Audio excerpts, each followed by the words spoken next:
ڕەنگە یەکریزی کورد لە بەغدا کاریگەری لەسەر دۆخە ناوخۆیەکەی هەرێمیش هەبێت و لایەنەکان بیانەوێت لەسەر کێشە سیاسیەکانیان نەرمی بنوێنن. شەمەی ڕابردوو وتەبێژی بزوتنەوەی گۆڕان لە ڕێگەی NRTەوە ئاشکرای کرد لە هەموو لایەکەوە هەوڵی جدی هەیە بۆ ئاساییکردنەوەی دۆخی هەرێم.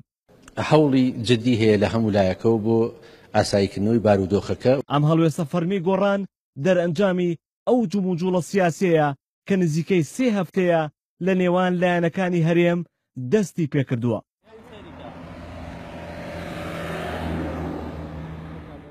یەکێتی خۆی بە خاوەنی هەوڵەکە دەزانێ و بەجیا لەگەڵ 5 لایەنەکە کۆبووتەوە، بەڵام ئەم حەزبە دەیەوێت ڕای ئەو لایەنانەش وەربگرێت کە ڕۆڵیان لە 5 لایەنە سیاسیەکە کەمترە لە بڕیاری سیاسی هەرێم.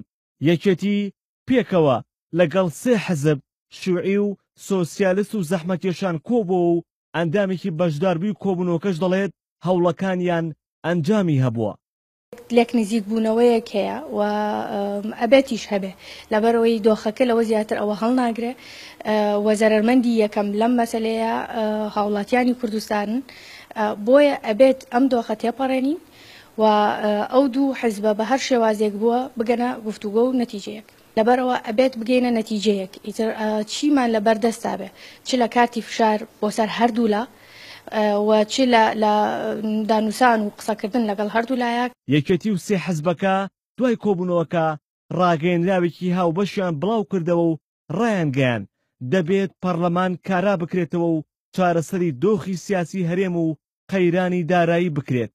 بزنە گۆڕانمان نەبێن بەس تەسریحاتی وتەبێژیان کە هەوڵ و جهد زۆرە لەسەر ئەوەی کە بگەنە نەتیجەیەک. ئێمە لە خەمی پەرلەماندان لە خەمی ئەوەین کە ئەم پرۆسە سیاسی ئێستا چاوەڕێی وەزی خراپتر لە عێراق دەکرێت یان گۆڕانکاری خێرایەتی پێشەوە.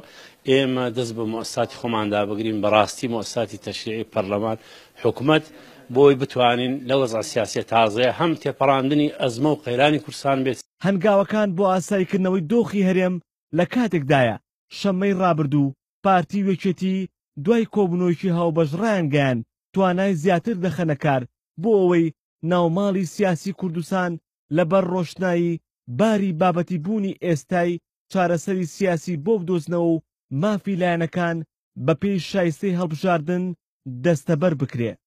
لایەنە سیاسیەکان دەیانەوێت یەکریزیەکان لە بەغدا لە هەرێمی کوردستانیش تاقیب بکەنەوە، بەڵام ئەمە هەر پێشنیاز و گفتوگۆی ناو کۆبوونەوەکان دەبێت تا ئەو کاتەی بە کردداری یەکریزی و یەکهەڵوێستیان لەسەر دۆخە سیاسەکەی هەرێم دەسەلمێنن.